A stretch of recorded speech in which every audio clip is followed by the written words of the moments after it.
আলহামদুলিল্লাহি রব্বিল আলামিন। সমস্ত প্রশংসা বিশ্বজাহানের প্রতিপালক আল্লাহর জন্য।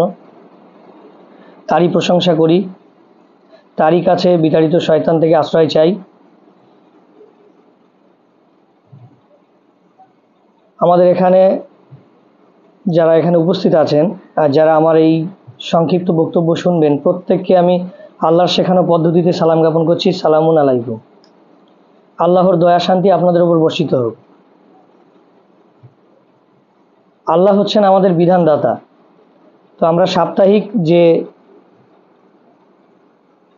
প্রোগ্রাম এখানে আসি, তো এখানে আমাদের আল্লাহ কি বিধান আমাদের দিচ্ছেন আমাদের উপর, সেই বিধান নিয়ে কিছু আলোচনা পর্যালোচনা করব। তিনি আমাদের বিধানদাতা, এটা মাথায় রাখতে হবে। জীবনে বাঁচতে গেলে, পৃথিবীতে বাঁচতে গেলে, পরকালকে বা পরকালীন জীবনে সফলতা আনতে গেলে আল্লাহর প্রতি বিশ্বাসী হওয়া জরুরি, স্রষ্টার প্রতি বিশ্বাসী হওয়া জরুরি। না হলে এই পৃথিবীতেও আমাদের অশান্তি নেমে আসবে এবং পরকালে অশান্তি নেমে আসবে। এর সমস্ত কিছুর মাপকাঠি তিনি। তো আমরা যারা বিশ্বাসী বলে আমরা দাবি করি, অথচ বিশ্বাসের কোনো মাপকাঠি আমাদের মধ্যে নেই, তো সেই হিসাবে আল্লাহ আমাদের কাছে কিভাবে তিনি উপস্থাপন করছেন তার বিধান, সেটা আমরা জানা বোঝা করব। তো যাদের কাছে কোরআন আছে খুলে দেখতে পারেন, আর যারা আমার এই বক্তব্য অনলাইনে দেখবেন তারা পরে রেফারেন্স সহ আপনারা মিলিয়ে নিতে পারেন। পবিত্র কোরআনে আল্লাহ সূরা আরাফের 95 নম্বর আয়াতে তিনি আমাদের বলছেন, আমি মন্দ অবস্থাকে ভালো অবস্থা দ্বারা বদলে দিয়েছি, অবশেষে তারা প্রাচুর্য লাভ করেছে এবং বলেছে আমাদের বাপদাদাদেরকেও দুর্দশা ও আনন্দে স্পর্শ করেছে, অতঃপর আমি তাদেরকে হঠাৎ পাকড়াও করেছি এমনভাবে যে তারা উপলব্ধিও করতে পারেনি। আমি খারাপ ব্যাপার, খারাপ কর্ম নিয়ে আল্লাহর বিধানকে জাস্ট আমরা জানা বোঝা করবো। আমি আমার নিজের কোনো মন্তব্য আমি এখানে রাখবো না। আল্লাহ কি আমাদের খারাপ কর্মের ব্যাপারে বিধান দিচ্ছেন সেটা আমরা জানবো, আর ভালোর ব্যাপারে কি বিধান দিচ্ছেন আমরা জানবো স্রষ্টার বিধান থেকে। তো আল্লাহ এখানে বলছেন আমি খারাপকে ভালো দিয়ে বদলে দিয়েছি, ন্যায়কে অন্যায় দিয়ে, খারাপকে ভালো দিয়ে, কল্যাণকে অকল্যাণ দিয়ে আল্লাহ রদবদল করেছেন। তো যারা খারাপকে ভালো দিয়ে প্রতিহত করে তাদেরকে আল্লাহ ভালোবাসেন, তাদেরকে আল্লাহ সম্মান রাখেন দুনিয়াতে, এবং তারাই হলেন বিশ্বাসী, আল্লাহ বিশ্বাসী। যারা কোনো মন্দ কর্ম দেখলে ভালো দিয়ে সেটাকে প্রতিহত করে, দমন করে, এরাই হলো খাঁটি মানুষ, আল্লাহর দৃষ্টিতে খাঁটি বান্দা। তো আল্লাহ বলছেন এদেরকেই আমি ভালোবাসি, এদেরকে প্রাচুর্য দেওয়া হয়।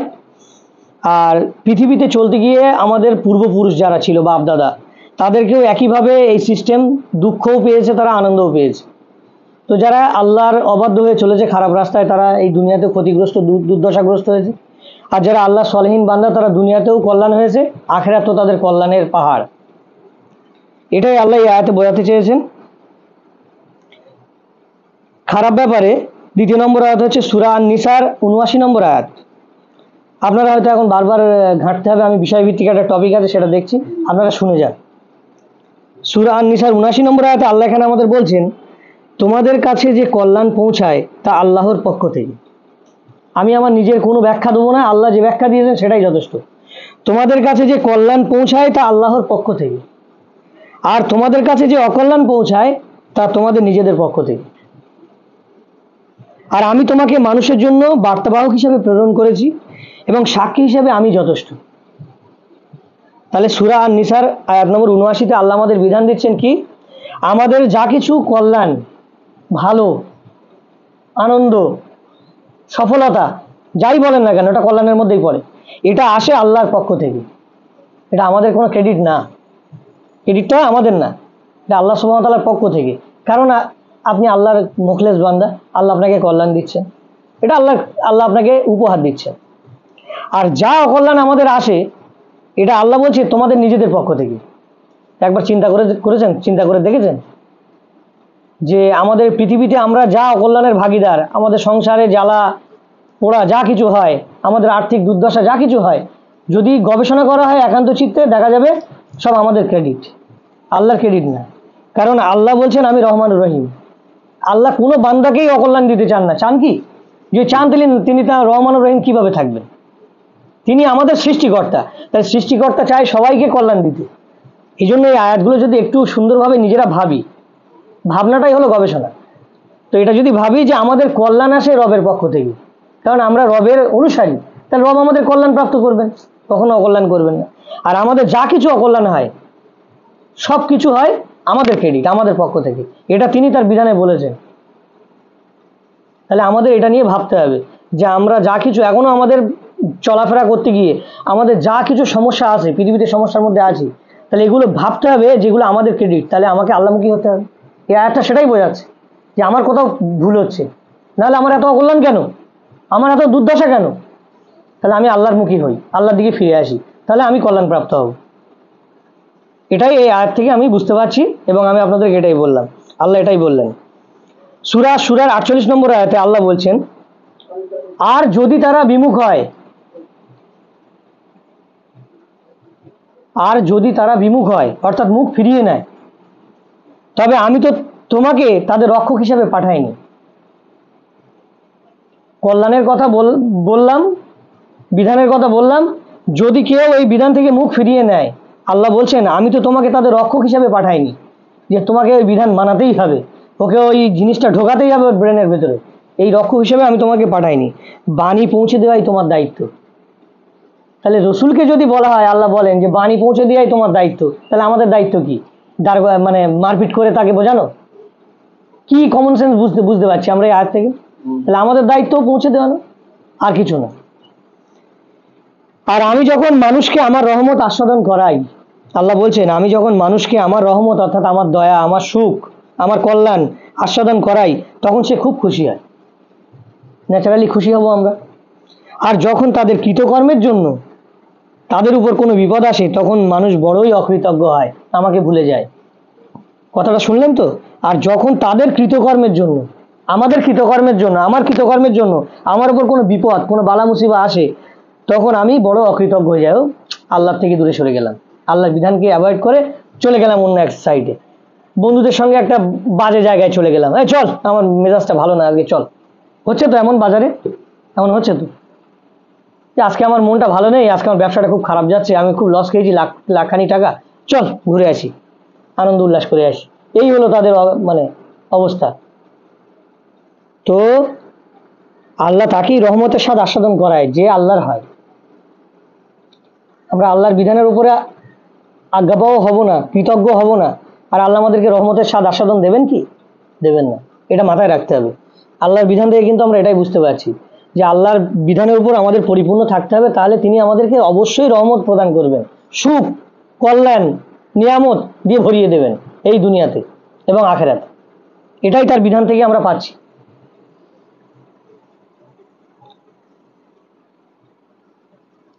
তারপরে মন্দ কর্মের ব্যাপারে শুনুন। সূরা মুহাম্মদের 14 নম্বর আয়াতে আল্লাহ বলছে, যে ব্যক্তি তার রবের পক্ষ থেকে আগত সুস্পষ্ট প্রমাণের উপর প্রতিষ্ঠিত। আবার বলছি, যে ব্যক্তি তার রবের পক্ষ হতে আগত সুস্পষ্ট প্রমাণের উপর প্রতিষ্ঠিত, সে কি তার মতো যার খারাপ আমল তার জন্য চাকচিক্যময় করে দেওয়া হয়েছে? একজন ব্যক্তি তার রবের পক্ষ থেকে যে প্রমাণ এসছে, সুস্পষ্ট বুরহান, দলিল এসছে, ন্যায়ভিত্তিক বিধান এসছে, তার উপর প্রতিষ্ঠিত। আর একজন তার খারাপ আমল নিয়ে দুনিয়ায় চাকচিক্য হয়ে বেড়াচ্ছে, হাতে সোনার চেন, গয়না ফয়না পরে ব্যাপক মার্সিডিজ কার বা একটা বুলেট নিয়ে ডাক ডাক করে যাচ্ছে, সে কি তার মতো? এ কি সমান? যারা তাদের খেয়াল খুশির অনুসরণ করে, তাদের কোনো নির্দিষ্ট মত পথ নেই, কিছুই নেই, তারা খেয়াল খুশি চলছে, অট্টালিকার উপরে গা ভাসিয়ে বেড়াচ্ছে, বিলাসিতার উপর জীবনযাপন করছে, ওই ব্যক্তি আর যে ব্যক্তির উপর তার রবের পক্ষ থেকে সুস্পষ্ট প্রমাণ এসছে, আল্লাহ কিন্তু বলছে, এটা আমি একটাও আমার কথা বলবো না আজকে, বলছি এরা একই তার মতো হতে পারবে? হতে পারবে না। তাহলে আমাদেরকে কি হতে হবে? রবের পক্ষ থেকে আগত যে প্রমাণ আমাদের কাছে এসছে, বুরহান, এর উপর প্রতিষ্ঠিত হতে হবে। খেয়াল খুশির অনুসরণ করা চলবে না। যে ব্যক্তি তার খেয়াল খুশির অনুসরণ করে, সে পাক্কা মুনাফিক, সে জাহান্নামের বাসিন্দা। এটা বলতে কি কোনো লজ্জা আছে বা কোনো ভয় আছে? বা এই নিয়ে কোনো বিতর্ক হবে পৃথিবীতে? কোনো ভয় নেই। আল্লাহর কথা বললে কোনো ভয় নেই, নিজের থেকে ব্যাখ্যা করলেই ভয় লাগবে, তাই তো স্যার? তাহলে আমাদেরকে রবের পক্ষ থেকে সুস্পষ্ট প্রমাণের উপর দাঁড়িয়ে থাকতে হবে। আমি যা কিছু করব, আমি যা কিছু বলবো, বিশ্বজাহানের প্রতিপালক আল্লাহর পক্ষ থেকে প্রমাণ থাকবে, এর উপর আমি দাঁড়িয়ে থাকবো। তাতে আমার উপর দিয়ে ঝড় যাক, আমার উপর দিয়ে বালা মুসিবত যাক, আমি একদম একনিষ্ঠ লিল্লাহি রাব্বিল আলামিন, আমি নড়বো না চড়বো না। তাতে আমার স্ত্রী যাক, আমার বাপ যাক, মা যাক, আমার সন্তান যাক, নট নড়নচড়ন, স্টপ। তাহলে কি সে হবে মুখলেস, লাহুদ্দিনা হুনাফা, মুখলেসিনা লাহুদ্দিনা হুনাফা, সে হবে প্রতিষ্ঠিত, রবের বিধানের উপর মুখলেস একনিষ্ঠ প্রতিষ্ঠিত হবে। এই যারা হুনাফা হয়, একনিষ্ঠ হয়, তাদেরকে আল্লাহ বলছে জান্নাতিন তাজরিমিন তাহতিয়াল আনহার, তাকে এমন জান্নাতের প্রবেশ করাবো যার নিচ দিয়ে নহর প্রবাহিত হবে। তাহলে আমাদেরকে মুখলেস হতে হবে। তাহলে এই আয়াতটা বুঝতে পারলাম, সূরা মুহাম্মদ আয়াত নম্বর 14, যে পৃথিবীতে আজকে যারা খেয়াল খুশির দাপটামি করে বেড়াচ্ছে, বিলাসিতা করে বেড়াচ্ছে, অহংকার করে বেড়াচ্ছে, এদের সঙ্গে একটা রবের পক্ষ থেকে নির্দিষ্ট প্রমাণের উপর দাঁড়িয়ে আছে, এই ব্যক্তির সঙ্গে কোনো মিল হবে না, আর এর সঙ্গে ট্যালি করলে চলবে না, সরে আসতে হবে, সরে আসতে হবে, তাকে তার রবের কাছে দাঁড়িয়ে থাকতে হবে, না হলে শয়তানের অনুসারী হয়ে সে তার খেয়াল খুশিতে চলে যাবে। এই আয়াত থেকে এটাই বোঝা গেল। পরের আয়াত সূরা রুমের 41 নম্বর আয়াত, আল্লাহ বলছে, মোট 11টা আয়াত বলবো আমি, এই 4 নম্বর চলছে, মানুষের কৃতকর্মের দরুন স্থলে ও সমুদ্রে ফাসাদ প্রকাশ পায়। আল্লাহ বলছেন সূরা রুম আয়াত নম্বর 41, আল্লাহ আমাদের বিধান দিচ্ছেন কি, যে মানুষের কৃতকর্মের দরুন, আমাদের কৃতকর্মের দরুন, মানব জাতির কৃতকর্মের দরুন স্থলে ডাঙাতে এবং সমুদ্রে জলে ফাসাদ প্রকাশ পায়, যার ফলে আল্লাহ তাদের কতিপয় কৃতকর্মের স্বাদ তাদেরকে আস্বাদন করান, যার ফলে আল্লাহ সুবহানাহু ওয়া তাআলা তাদের কতিপয় কিছু কৃতকর্মের স্বাদ আমাদের চোখের সামনে আমাদের দেখিয়ে দেয়, যাতে তারা ফিরে আসে। আল্লাহর বিধান দেখেন, কি ব্যাখ্যা করবে এই বিধানে। তাহলে আজকে আপনি দেখেন আমফান, আয়লা, কি রেমাল, আরো কত হাবড়ি তাবড়ি আসছে, সমুদ্র থেকে আসছে। তো কোথা থেকে আসছে ওগুলো? বঙ্গোপসাগরে গভীর ঘূর্ণাবর্ত তৈরি হলো, খবরে চলে আসলো। তাহলে এটা আসার মূলে এই বিধান থেকে কি প্রমাণ পাওয়া যাচ্ছে, কাদের কারণে আসছে? মানুষের কৃতকর্মের দরুন, আল্লাহর বিধান থেকে আমি পড়ছি, তাহলে আল্লাহর বিধানের প্রতি আমাদের একদম অ্যাকসেপ্ট করে রাখতে হবে। তাহলে এটা আমাদের কৃতকর্মের দরুন এই প্রকাশগুলো আসছে। আজকে ডাঙায় কত বিপদ নেই, ডাঙার বিপদ বলে লাভ নেই, ডাঙায় বিপদের শেষ নেই। আর সমুদ্রের বিপদ তো আমরা বুঝতেই পারছি, এমন এমন একটা জিনিস আসছে যা একদম আমাদেরকে এক সাইড প্লাবন দিয়ে ভাসিয়ে দিয়ে যাচ্ছে, আমরা ঠিক বুঝতে পারছি না, আমাদের উপর আসেনি, আমরা বুঝতে পারছি না, যাদের উপর এসছে তারা তো বুঝতে পারছে,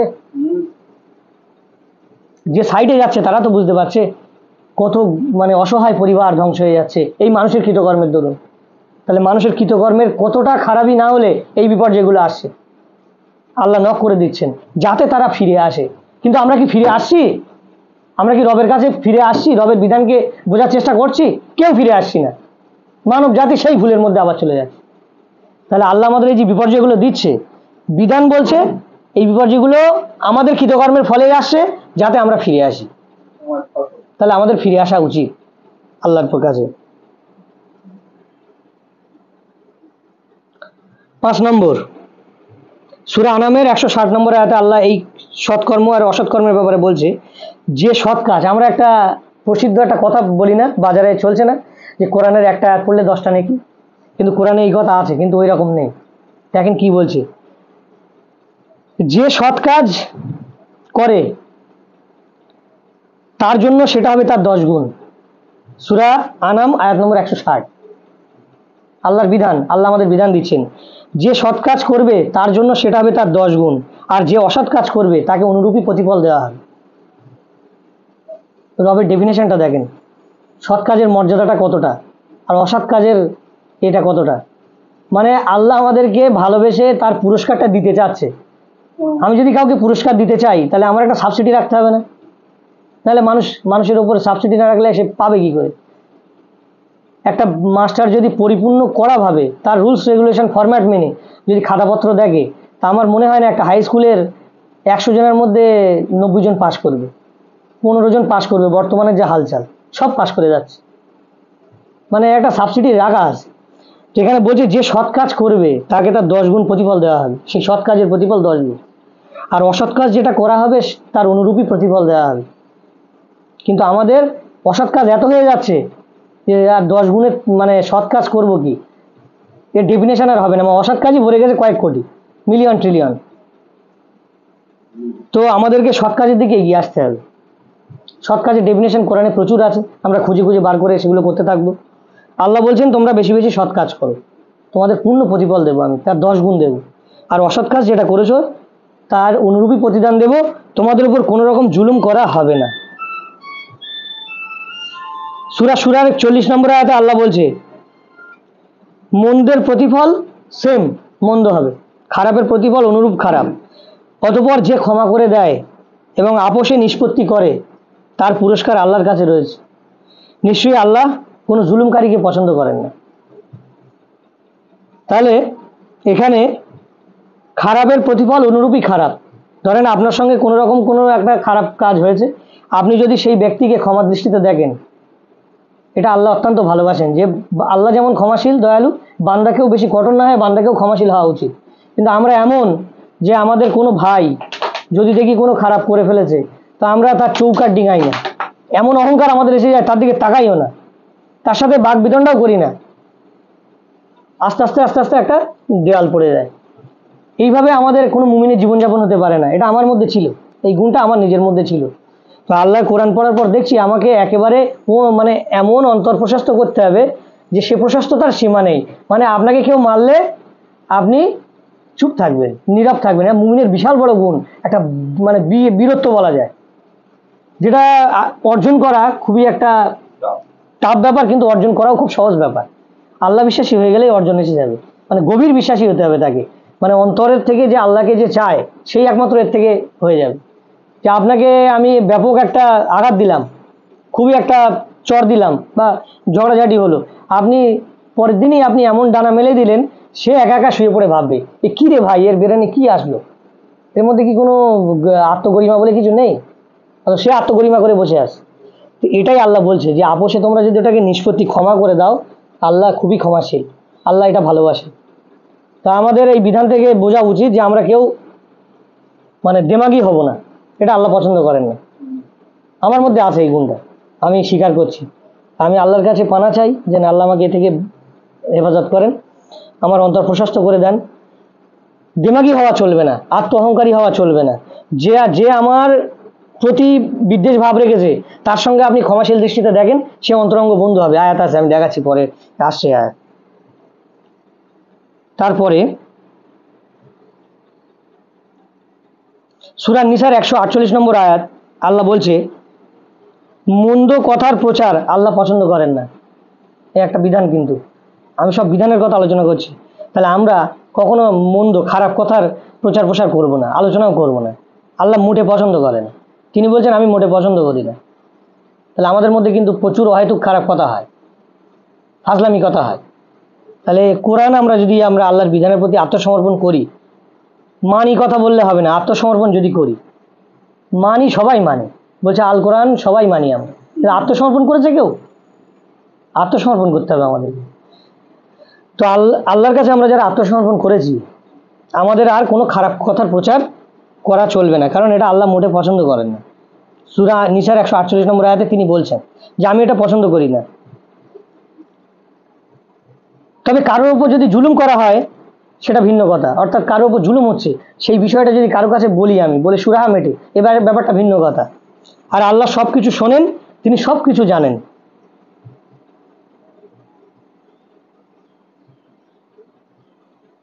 সূরা রুমের 10 নম্বর আয়াতে আল্লাহ বলছেন যারা খারাপ কাজ করেছিল, মন্দ কাজ করেছিল, তাদের পরিণাম খারাপই হয়েছিল, কারণ তারা আল্লাহর আয়াতগুলোকে অস্বীকার করেছিল। দেখবেন আজকে পৃথিবীর বুকে এই কোরআন আয়াতগুলো কতটা সুন্দর, বাস্তবিক। এই যারা খারাপ কাজ করে বা আমরা যারা খারাপ কাজ করি, দেখবেন আমাদের আল্লাহর আয়াতের প্রতি বিশ্বাস নেই, কারণ আমরা আল্লাহর আয়াতকে অস্বীকার করি। একজন ব্যক্তি যদি আল্লাহর আয়াতের কাছে সমর্পিত হয়, আল্লাহর আয়াতকে স্বীকার করে, মেনে নেয় তার অন্তরে, খারাপ কাজ হবে আমাদের? তাহলে আজকেও যারা আমরা খারাপ কাজ করে চলেছি, আমরা আল্লাহর আয়াতকে অস্বীকার করি বলে খারাপ কাজ করতে পারছি। ঠিক না ভুল বলেন? বাস্তবিক আমরা একদম আল্লাহর আয়াতকে অস্বীকার করি, আল্লাহর আয়াতকে মুখে বিশ্বাস করি কিন্তু আল্লাহর আয়াতকে অস্বীকার করি। আমরা হলাম কাফের। কাফের তো ফতোয়া দিচ্ছি, কাফের কথা অর্থ হলো অস্বীকার করা। তো আল্লাহর আয়াতকে মোটেই অস্বীকার করা চলবে না, দৃঢ়তার সাথে মানতে হবে। তাহলে আল্লাহর মুখলেস বান্দা আমরা হতে পারবো, আল্লাহর রহমত পেতে পারবো। আমাদের দরকার আল্লাহর রহমত, কারণ আল্লাহ যাকে রহমত দেবেন দুনিয়াতে সে সুখী হবে, আখিরাতে সুখী হবে। আর আল্লাহ যাকে রহমত দেবেন না, আমাদের কৃতকর্ম খারাপ হলে, দেখছেন তো এই আয়াতগুলো যে পড়লাম, কি বুঝছি এই আয়াতগুলো পড়ছি এই কারণে যে যা কিছু আমরা আমাদের সংসারে বলেন আর আমাদের এই পৃথিবীতে বা আমাদের একটা গ্রামে মহল্লায় বলেন, যা কিছু খারাপই হচ্ছে সব কিন্তু আমাদের কৃতকর্মের কারণে, আর যা কিছু ভালো হচ্ছে সব আল্লাহর পক্ষ থেকে আসে। এটাই তো পড়লাম একটু আগে।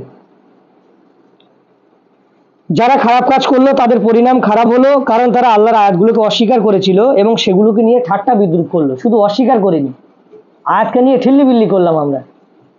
আরে রাখো না, কোরআন পরে হচ্ছে, এখন কোরআন ব্যবসার মধ্যে আছি, ব্যবসায় চিন্তা আছে, মাথায় ঢুকতেছে না, রাখতে কোরআনের আয়াত রাখ। অথচ ওই ব্যবসাটাই হচ্ছে কোরআনের আয়াত, দুনিয়ায় যা কিছু করছি সব কোরআনের আয়াত। সুতরাং আমাদের সবকিছুই ঠান্ডাভাবে বিচার বিশ্লেষণ করে একটা মুমিন পদক্ষেপ নেবে আল্লাহর রহমত পেতে গেলে। হুড়মুড় করলে হবে না, আর আল্লাহর আয়াতকে স্বীকার করে নিয়ে অন্তরের সঙ্গে মানতে হবে, তাহলে আমরা সফলতা পাবো। এটাই আল্লাহ বোঝাতে চাচ্ছেন। এবার আসি সূরা নিসার 149 নম্বর আয়াত। যদি তোমরা ভালো কিছু প্রকাশ করো কিংবা গোপন করো অথবা মন্দ ক্ষমা করে দাও, নিশ্চয়ই আল্লাহ ক্ষমাশীল দয়াবান। এটা তো একটু আগে বললাম। সূরা রাদের 22 নম্বর আয়াত, আর 4টে আয়াত আছে। যারা তাদের রবের সন্তুষ্টি লাভের উদ্দেশ্যে সবর করে, দেখেন কত সুন্দর কথা, যারা তাদের রবের সন্তুষ্টি লাভের উদ্দেশ্যে সবর করে, সালাত কায়েম করে এবং আমি তাদের যে রিজিক প্রদান করেছি তা থেকে গোপনে প্রকাশ্যে ব্যয় করে এবং ভালো কাজের মাধ্যমে খারাপকে দূর করে, তাদের জন্যই রয়েছে আখিরাতে শুভ পরিণাম। আখিরাতের ঠিকানা ভালো কার হবে, ডেফিনেশন দিয়ে রেখেছে। ডেফিনেশন কি নিজের থেকে বানাবো নাকি, না নিজের থেকে গবেষণা করে নিজের থেকে বানিয়ে আপনি আমল করবেন? বলছে যারা তবে তাদের রবের সন্তুষ্টি লাভের উদ্দেশ্যে, একটা উদ্দেশ্য থাকতে হবে। পৃথিবীতে কেউ উদ্দেশ্য ছাড়া চলে না, প্রত্যেকের একটা লক্ষ্য উদ্দেশ্য আছে, যে আমি এই উদ্দেশ্যে আমি এইটা সফলতা অর্জন করব। তাহলে আমাদের একটা উদ্দেশ্য থাকতে হবে। সেই উদ্দেশ্যটা আল্লাহ শিখিয়ে দিচ্ছে যে তোমাদের উদ্দেশ্য হবে যারা তাদের রবের সন্তুষ্টি লাভের উদ্দেশ্যে সবর করে। আল্লাহর সন্তুষ্টি, আল্লাহর ভালোবাসা, আল্লাহর রহমত পাওয়ার জন্য যারা ধৈর্য ধরে, সালাত কায়েম করে, আল্লাহর হুকুম বিধানের উপরে যারা দৃঢ় থাকে, এবং আমি তাদের যে রিজিক প্রদান করেছি, আল্লাহর পক্ষ থেকে আমরা যে রিজিক প্রাপ্ত হয়েছি, আমাদের বুদ্ধি বিবেক দিয়ে, আমাদের হাত পা দিয়ে, যা কিছু দিয়ে আমরা যে রিজিক পেয়েছি আল্লাহর পক্ষ থেকে, তা থেকে গোপনেও প্রকাশ্যে ব্যয় করে। আজকে বলুন তো, আমার এই ব্রেন আর আমার এই হাত পা না থাকলে আমি যে বিজনেস করে খাচ্ছি এটা কি করতে পারতাম? তাহলে আমার রিজিক তিনি তো দিচ্ছেন, আমার রিজিক। আমি যদি হাড়োয়া থেকে যেতে যেতে আজকে আমার অবস্থা খারাপ হয়ে যায়, আমি ধরেন একটা অ্যাক্সিডেন্ট করে আমার অবস্থা খারাপ হয়ে গেল, আমি 1 মাস আমি বিছানা পড়া হয়ে গেলাম, আমার রিজিক কি হলো? তাহলে আমার যেই হাত পা চোখ কান নাক জিহ্বা ত্বক পঞ্চেন্দ্রিয় আল্লাহ এত সুন্দরভাবে ফিটিং করে আমার ব্রেন বুদ্ধি দিয়ে দিয়েছেন, এটা তো রিজিক। এই রিজিক থেকে আমি যে গোপনে প্রকাশ্যে ব্যয় করতে হবে, আমাদেরকে ব্যয় করতে হবে। এটা আল্লাহর একটা বিধান। যারা ব্যয় করে না তারা আল্লাহর বান্দা না। আমি যদি ব্যয় না করি আমি কোনো আল্লাহর বান্দার মধ্যে পড়বো না। এটা গোপনে এবং প্রকাশ্যে ব্যয় করতে হবে। আপনি প্রকাশ্যে দরকার হলে প্রকাশ্যে, আর যে জিনিস গোপনে সেটা গোপনে। গোপনের জিনিস প্রকাশ্যে করা যাবে না, প্রকাশ্যের জিনিস গোপনে করা যাবে না। এটা আল্লাহর একটা ফায়সালা। নাহলে আল্লাহ প্রকাশ্যে কথা বলতেন না। এমন কিছু দান আছে যেগুলো প্রকাশ্যে করা অতীব জরুরি, আর এমন কিছু দান আছে যেগুলো গোপনে করা জরুরি। তা আমরা কি করি, সেই বলে না একটা আয়াত বলি, ওয়াইলুল্লি কুল্লি হুমাজাতিল লুমাজা, ধ্বংস এমন প্রত্যেক ব্যক্তি যে সামনে পেছনে পরে নিন্দা করে, গীবত করে। তো গীবত কথার অর্থ কি? যে আপনার কথাটা আমি আরেকজনকে বলছি। তো আগে ওইসব যখন হাদিসগুলো পড়তাম তখন এটা ওর থেকে কিছু জিনিস দেখতাম, যে আমি যখন আপনার কোনো কিছু করব, বলবো আপনার বিষয়ে, আপনার ভুলটা সামনে ধরিয়ে দেবো, তাহলে আর গীবত হবে না। আপনি যে খারাপটা করেছেন এটা সামনে যদি ভদ্রতার সাথে ধরিয়ে দিই, গীবত হলো না। আমরা কি করি, ওটা পেছনে বলি, আর ওনার যে ভালোটা সেটা ওনার সামনে বলি, যাতে ওনার বড়ত্ব বাড়ে। এই জিনিসগুলো আমাদের মধ্যে ঢুকে একদম ভরে গেছে। অথচ আমি ওর প্রশংসা করছি মানে ওর বাঁশ দিচ্ছি, মানে ওকে ও চলে গেলে ওর পিছনে যা ওর নাড়ি বুড়ি বার করে দেবো, তার ঠিক নেই। ঠিক আছে, নাড়ি বুড়ি চটকি একদম ক্ষীর আলোচনা করে দেবো ওর সামনে। তো এটা আল্লাহ একেবারে পছন্দ করে না, এ মুমিনই না। যদি সারা জীবন কোরআন নিয়ে চোখের পানি ফেলে বেড়ায়, ও মুমিনের কোনো একটা পার্টের মধ্যে পড়বে না। মানুষের ভুল সামনে ধরিয়ে দিতে হবে, তার সামনে তাকে বলতে হবে। যদি প্রকাশ্যে বললে ফেতনা ছড়ায়, তাকে গোপনে বলতে হবে। এও এক প্রকারের একটা বিধান, গোপনে বলতে হবে। তো এটা আমাদের মানে স্থানকাল পাত্রভেদে বিবেচনা করে কাজ করতে হবে। তো যারা তাদের রবের সন্তুষ্টি লাভের উদ্দেশ্যে ধৈর্য ধরবে, সালাত কায়েম করবে, আর আল্লাহ যে রিজিক দিয়েছেন তা থেকে গোপনে প্রকাশ্যে ব্যয় করবে, আর খারাপকে ভালো দিয়ে প্রতিহত করবে। যেসব খারাপই আছে ভালো দিয়ে প্রতিহত করতে হবে। আজকের সমাজ ব্যবস্থা যে পচন ধরেছে, আপনি হিম্মত দিয়ে, আপনি কিছু ম্যান পাওয়ার নিয়ে, টাকাওয়ালা লিডারশিপ, রাজনীতি নেতা নিয়ে ভালো করতে পারবেন না। পারবেন দাদা? আপনাকে আল্লাহ যে ডেফিনিশন দিয়েছে এই মন্দকে প্রতিহত করার একটাই রাস্তা, সেটা হলো ভালো দিয়ে। ভালো দিলে খারাপ দূরীভূত হয়। দেখবেন রাস্তা দিয়ে যাচ্ছি, আমি কোনো ব্যাখ্যা দিতে যাচ্ছি না, জাস্ট উদাহরণ দিচ্ছি, স্যাম্পল। রাস্তা দিয়ে যাচ্ছি, ড্রাইভার দেখলেন ভুল করলো, হ্যাঁ এগুলো আমাদের মধ্যে আমাদের শোধরাতে হবে। ড্রাইভার ভুল করলো, আপনি তার উপরে একটা হাঁকা তাড়া দিলে সেও আপনার উপরে রেগে যাবে, আরে তোর থেকে কি আমি কম? অথবা আপনি যদি একটু মুচকি হেসে, দাদা এটা কিন্তু ভুল হয়ে গেছে দাদা, আপনি কিন্তু অফসাইড চলে এসছেন, এটা যদি মুচকি হেসে আমরা বলে দিই, তার অন্তর কিন্তু বলে যাবে, হ্যাঁ দাদা ঠিক ঠিক ঠিক ঠিক আছে। এটা দৃষ্টান্ত। তাহলে একদম কোনো রকমের জোর জুলুম চলবে না। আল্লাহ একদম জোর জুলুম করতে নিষেধ করেছি। সবসময় ভালো দিয়ে খারাপকে দূর করতে হবে। আমার মধ্যে যে বদমাইশি আছে, যদি আমাকে দূর করতে চান, আমাকে ভালো দিয়ে বলেন, আমি দূর হব। কিন্তু আমাকে মাইন্ডসেটে আঘাত করে আপনি দূর করতে পারবেন না, আমি আরো বিদ্রোহী হয়ে যাব। তাই তো স্যার? এটাই হচ্ছে আল্লাহর বিধান। আল্লাহর বিধানে কোনো ভুল নেই। আল্লাহ এইভাবে আমাদেরকে দূর করতে বলে, তা আমরা এইভাবে দূর করছি? আমরা তো ছবল মারছি এসে গোকরা সাপের মতন। প্রত্যেকটা মানুষের গোকরা সাপের মতো ছবল মারছি, আর তারা আমাদের সে ছবলে আরো আমাদের ছবল দিচ্ছে। এটা মাথায় রাখতে হবে এই বিধানটা। লাস্ট আয়াতগুলো পড়ি। সূরা মুহাম্মদ আয়াত নম্বর 14। যে ব্যক্তি তার রবের পক্ষ থেকে আগত সুস্পষ্ট প্রমাণের উপর প্রতিষ্ঠিত, সে কি তার মতো যার খারাপ আমল তার জন্য চাকচিক্যময় করে দেওয়া আছে? এটা তো পড়েছি আগে। হ্যাঁ, সূরা দেখেন খুব গুরুত্বপূর্ণ আয়াত, আমার নিজের বলছি, আমি নিজের খুঁজে পাচ্ছি এতে। সূরা মুহাম্মদ আয়াত নম্বর 16। যারা আমার বক্তব্য শুনবে পরে অনলাইনে, আর যারা এখানে বসে আছেন, প্রত্যেকেই এই আয়াতগুলো আপনারা চেকিং করে ভালোভাবে একটু অনুধাবন করবেন, যে আমাদের জীবন গলে যাবে, আল্লাহর বিধান পড়ে জীবন গলে যাবে। তাহলে কত নম্বর আয়াত বললাম? সূরা মুহাম্মদ আয়াত নম্বর 16। আর তাদের মধ্যে এমন কতক রয়েছে, আর তাদের মধ্যে এমন কতক রয়েছে যারা তোমার প্রতি মনোযোগ দিয়ে শোনে। সূরা মুহাম্মদ আয়াত নম্বর 16টা একটু যদি আমরা চিন্তা ভাবনা করি, দেখবেন আল্লাহ এখানে বলছে, বিধান দিচ্ছেন, আর তাদের মধ্যে এমন কতক রয়েছে যারা তোমার প্রতি মনোযোগ দিয়ে শোনে। তোমার যে কথা, আয়াত আমি যে পাঠিয়েছি, ওহি মনোযোগ দিয়ে শোনে। অবশেষে যখন তারা তোমার কাছ থেকে বের হয়ে যায়, তখন তারা যাদের জ্ঞান দান করা হয়েছে তাদের উদ্দেশ্যে বলে, এইমাত্র সে কি বলল।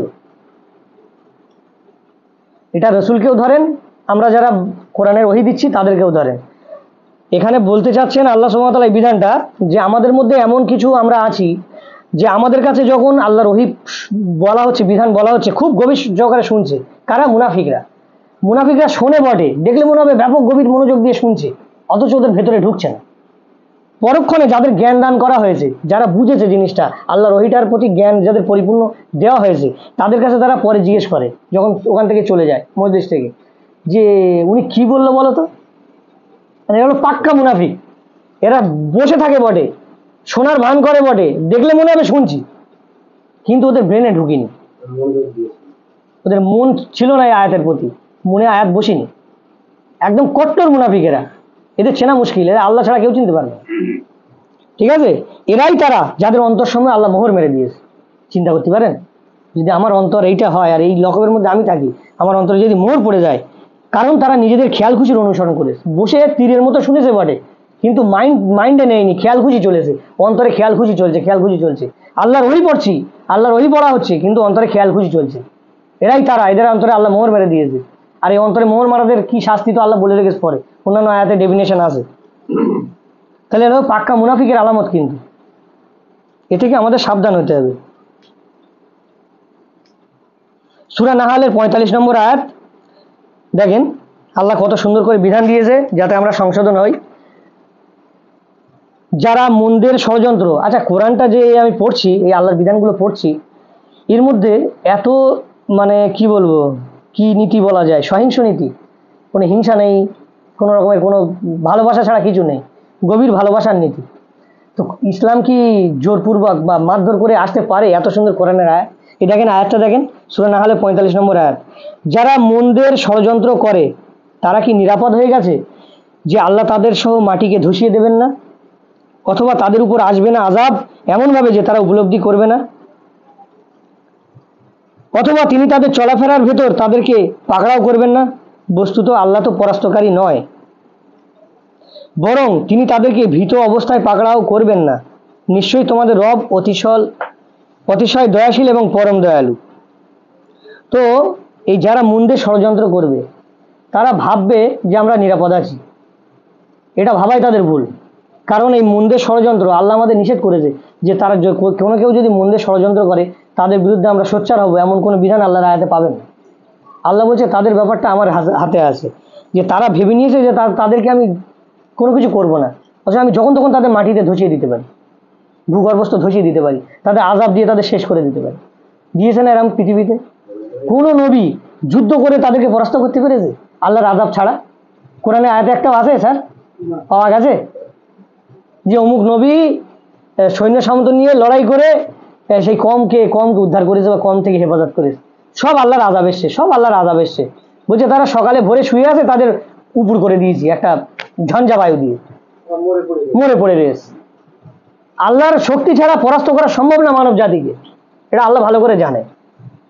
আর আমাদেরকে হতে বলেছে একেবারে ন্যায়নিষ্ঠ সহানুভূতিশীল, মুমিনদেরকে হতে হবে, মন্দকে প্রতিহত করতে হবে খারাপ দিয়ে, এই ভালো দিয়ে।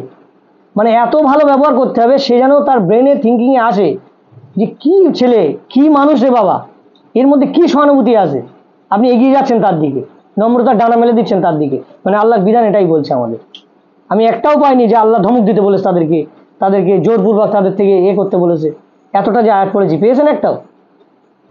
তাহলে এই গুণাবলী কিন্তু আমাদের মধ্যে আনতে হবে, নাহলে আমাদের এই চারিত্রিক গুণাবলী না তৈরি হলে আমাদের সমাজ বদলাবে না, আমাদের পরিবার বদলাবে না। আমরা দেখবেন আমাদের পরিবারে অনেক সময় গোঁড়ামি হয়ে যায়, তাতে কি আরো বাড়ে না, সমস্যা বাড়ে না? সহানুভূতিশীল না হওয়া পর্যন্ত কোনোদিন কোনো পরিবার তো দূরের কথা, কোনো কিছুই ঠিক হবে না। কারণ এটা আল্লাহর আয়াত, আল্লাহর বিধান। বলছে তোমরা খারাপকে প্রতিহত করো ভালো দিয়ে। তাহলে কেমন ভালো করতে হবে যে খারাপ প্রতিহত হয়? আর ভালো মানে তো মারপিট হতে পারে না। কারণ অন্যান্য আয়াত যদি দেখেন যে সূরা বাকারার মধ্যে আছে যে যখন বলা হয়েছে যে ইন্নী জাইলুন ফিল আরদি খলিফা, আমি তোমাদেরকে দুনিয়াতে খলিফা হিসেবে পাঠাবো, তখন ওই ফেরেশতারা বলল যে আপনি এমন কিছু সৃষ্টি করতে যাচ্ছেন যারা দুনিয়াতে দাঙ্গা হাঙ্গামা ফাসাদ সৃষ্টি করবে, রক্তপাত ঘটাবে। তার মানে কি এই জিনিসগুলো মোটেই ভালো জিনিস না। দাঙ্গা হাঙ্গামা ফাসাদ রক্তপাত এগুলো একদম ভালো জিনিস না। আপনি আজকে এটা আবার অনলাইনে যাবে, ওই জন্য সব বলা যায় না। আপনি আজকে যত এই যে ধর্ম ব্যবসাগুলো চলছে, আপনি ওদের কাছে আপনি আল্লাহর কাছে বুদ্ধি চাইতে হবে। যেমন আল্লাহর কাছে একটা আয়াতে দোয়া আছে না, কোরআনে কিছু দোয়া আছে খুবই ইম্পর্টেন্ট। মানে এই দোয়াগুলোকে অবহেলা করি আমরা, আমাদের শেখা অত্যন্ত জরুরি। কারণ আল্লাহ যে দোয়া শিখিয়েছেন সেই দোয়া যদি আপনারা শিখে বলেন, আমরা যদি বলি, তাহলে তার মার্জিত ভাবটা কেমন হবে, মনের প্রভাব, আর নিজের থেকে দোয়া করা কেমন হবে বলেন তো? আল্লাহ তো আমাদেরকে শেখাচ্ছেন, কুল বলো রব্বির হামহুমা কামা রাব্বায়ানি সাগীরা, পিতামাতার জন্য যে প্রতিপালক তুমি আমার পিতামাতার প্রতি রহমতের ডানা বর্ষণ করো, যেভাবে শৈশবাবস্থায় তারা আমাদেরকে রহমত দিয়ে বড় করেছে, নাহলে আমরা তো বড় হতে পারতাম না। যদি আমাদের ডাস্টবিনে ফেলে রাখতো কি হতো? তাই তারা রহমত দিয়েছে আমাদের পিতামাতা আমাদেরকে, তাই দোয়াটা শেখাচ্ছেন আল্লাহ থেকে। কারণ আপনি যদি আপনার মতন দোয়া করেন করতে পারেন, কিন্তু আমার বক্তব্য একটা, আমি বুঝেছি কোরআন পড়ে যে আল্লাহ আমাদের কোরআনে অসংখ্য দোয়া দিয়েছেন। এই দোয়াগুলো আমাদের জানতে হবে, এই দোয়াগুলো আমাদের চলতে ফিরতে আল্লাহ যেভাবে বলেছেন এইভাবে বলে আমাদের চাইতে হবে। কারণ আমি নিজে একটা চাইতাম আল্লাহর কাছে আগে খুব বেশি, আর আমি আল্লাহ দোয়াই বেশি আওড়াই, নিজে থেকে কিছু বলি না। আল্লাহ একটা দোয়া আমাদেরকে শিখিয়েছেন কোরআনে, রব্বানা হাবলানা মিন আজওয়াজিনা, হে আমার প্রতিপালক তুমি আমাকে নেক স্ত্রী দান করো, হাবলানা মিন আজওয়াজিনা, নেক স্ত্রী আর নেক সন্তান দান করো। ঠিক আছে, এখানে আল্লাহ এমন একটা দোয়া আমাদের শেখাচ্ছেন, যেমন আমরা মানব জাতিরা যখন আল্লাহর কাছে চাই, দেখবেন অকৃতজ্ঞ বান্দারা, আল্লাহ আমাকে একটা ছেলে দাও, আমার ছেলের প্রয়োজন, দোয়া করছে। অন্তরে খাইশ মানেই দোয়া হতে পারে বা মুখে বলতে পারে, কিন্তু আল্লাহ আমাদেরকে দোয়া এটা শেখাচ্ছেন না, কোনো ছেলে মেয়ে চাইতে শেখাননি। রব্বানা হাবলানা মিন আজওয়াজিনা, প্রতিপালক তুমি আমাকে একটা নেক স্ত্রী আর সন্তান দান করো, নেক সন্তান। আজওয়াজিনা অজুরিয়াতিনা কুররাত আয়ুন। আয়ুন কথার অর্থ হলো চোখ, যাদের দেখে আমার যেন চোখ জুড়িয়ে যায়। দোয়ার স্ট্যাটাসটা দেখেন আপনি। আমি এই জন্য বলছি যে আল্লাহর দোয়াটা আপনারা চাইবেন, আল্লাহর দোয়া শেখেন। আমরা দুনিয়ায় বাঁচতে গিয়ে কত কিছু শিখছি ইনকাম করতে গিয়ে, তাহলে আল্লাহর কাছে চাইবো, তাহলে আল্লাহ যেটা শিখিয়ে দেয় সেটা চাইতে দোষ কি? আমার কথা বুঝতে পারছেন তো? তাহলে রব্বানা হাবলানা মিন আজওয়াজিনা যুরিয়াতিনা কুররাতা আয়ুন, যাদের দেখে আমার যেন চোখ দুটো জুড়িয়ে যায়। ওয়াজআলনা লিল মুত্তাকিনা ইমামা, তাদের নেতা আমাকে বানিয়ে দাও। কত সুন্দর দোয়া। তারপরে হচ্ছে রব্বানা জলামনা আনফুসিনা ওয়া ইল্লাম তাগফির লানা, হে আমার প্রতিপালক, আমি আমার নিজের প্রতি অনেক জুলুম করে ফেলেছি। আমি বুঝতেই তো পারছি যে আমি আমার নিজের প্রতি অনেক জুলুম করছি, তুমি ছাড়া ক্ষমাকারী কেউ নেই, তুমি আমাকে ক্ষমা করে দাও। ইন্নাকা আনতাল গাফুরুর রহিম, নিশ্চয়ই তুমি অত্যন্ত ক্ষমাশীল পরম দয়ালু। তাহলে আল্লাহর এই দোয়াগুলো পড়লে ফিলিংসে আসবে ভালো, আমরা আরও আল্লাহমুখী হতে পারবো, আল্লাহর কাছে যেতে পারবো। নচেত দোয়া চাইতে হবে, বেশি বেশি দোয়া চাইতে হবে, তার প্রমাণ কোরআনে ভরি ভরি আছে। ঠিক আছে?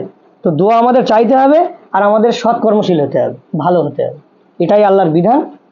এটা যদি আমরা মেনে চলি, তা দেখবেন আমাদের পরিবার, আমাদের সমাজ, আমাদের রাষ্ট্র আস্তে আস্তে আস্তে আস্তে ওই খারাপ জিনিসটা ভালো দিয়ে প্রতিহত হয়ে যাবে। আর যদি আমরা আল্লাহর সিস্টেমে প্রতিহত না করি, তো কোশমিন কালেও প্রতিহত হবে না, বরঞ্চ ঝামেলা মারপিট হবে এবং অশান্তির একটা জায়গা তৈরি হবে, যেটা শয়তান চায়। শয়তান চায় আমরা জমিনে দাঙ্গা ফাসাদ করি, রক্তপাত তৈরি করি। ও খুব ভালোবাসে এই জিনিসটা। যখনই দাঙ্গা ফাসাদ রক্তপাত হবে, মনে করবেন না শয়তানি কাজ, ও আল্লাহর পক্ষ থেকে না। আমাদের কৃতকর্মের দরুন আমাদের ঘটছে। আর কোনো জিনিস যখন অতি ভালো দিয়ে মন্দটা, একদম অতি ভালো দিয়ে অতি মন্দ দূর হয়, বেশি খারাপ দূর হবে বেশি ভালো দিয়ে। তাহলে আজকের আমাদের এই হাড়োয়া ব্লকে, আমাদের ব্লকে, আমাদের গ্রামে যত খারাপ আছে, যে বলছি এরা সব কোরআনের কাছে আসে না, এটা আসে না, এই ফল্ট আমাদের। এটাকে মানবেন কি মানবেন না জানি না, এর ফল্ট আমাদের। এই বিধান তার সাক্ষী। কারণ আমরা ভালো হতে পারিনি, আমরা ভালো হচ্ছি না। আমরা ভালো হলে, সহানুভূতিশীল হলে, আমরা একটা মানুষের বিপদে পাশে যাই না। আমরা তার সঙ্গে হয় না বলে তার পাশে যাই না। আল্লাহ কোথাও বলেছে বিধানে তার সঙ্গে হয় না তার পাশে যাও না। আর বলছে মন্দকে ভালো দিয়ে প্রতিহত করো, ওই তো জায়গা প্রতিহত করা, জায়গাটাই তো ধরলাম না, বিধানটাই তো মানলাম না। আবার আমরা আল্লাহর বিধানের বড় বড় মান্যওয়ালা বলে দাবি করি। এইগুলো আমি খুবই চিন্তা ভাবনা করি। এই এই এই কন্টেস্টটা, বিষয়ভিত্তিকটা এই সপ্তাহে একটু দেখেছিলাম, তো দেখলাম যে পুরো ভুলে জীবন চলছে আমার। আল্লাহর বিধানের বিপরীত জীবন চলছে। আমাদেরকে একদম দমে ফেলতে হবে, মানে একদম মাটির মানুষ, এক কথায় মাটির মানুষ যারে বলা যায় শব্দটা। আপনি আল্লাহ বিশ্বাসী মানে আপনি মাটির মানুষ, আপনি আল্লাহ বিশ্বাসী মানে আপনি মাটির মানুষ। আপনার মধ্যে যদি কট্টর ভাব থাকে, আপনার এখনো আল্লাহর প্রতি বিশ্বাসই ভালো আসেনি। আপনি বিধানগুলো পড়ে দেখুন। আর যা পড়লাম এর থেকে এটাই আমি বুঝতে পারলাম, সেটাই আপনাদেরকে শোনালাম। আর আপনারা অবশ্যই এই আয়াতগুলো নিয়ে গবেষণা করবেন, আরও নিজের মনের কাছে ভাবনা চিন্তা করবেন। তফসির আমি যেটা বুঝেছি, কোরআন আল্লাহ খুলে বর্ণনা করে দিয়েছেন, ভাবনা চিন্তাটা হচ্ছে আমার তফসির। আমি আল্লাহর আয়াতকে নিয়ে ভাবনা চিন্তা করব, ভাবনা চিন্তা নিয়ে গবেষণা করব, এটাই হচ্ছে আমার তফসির। তো আল্লাহ আমাদের প্রত্যেকেই কোরআনমুখী করুক, আমরা আল্লাহর কোরআন নিয়ে আরও দৃঢ়তার সঙ্গে যেন পালন করতে পারি, মানব জাতির কাছে কোরআনের প্রচার প্রসার করতে পারি, এবং নিজেরা কোরআনের ওপর অটুট থেকে যেন পৃথিবী থেকে যেতে পারি, আল্লাহর মুখলেস বান্দা হয়ে যেতে পারি। সেই তৌফিক আল্লাহ আমাদের প্রত্যেককেই দান করুন।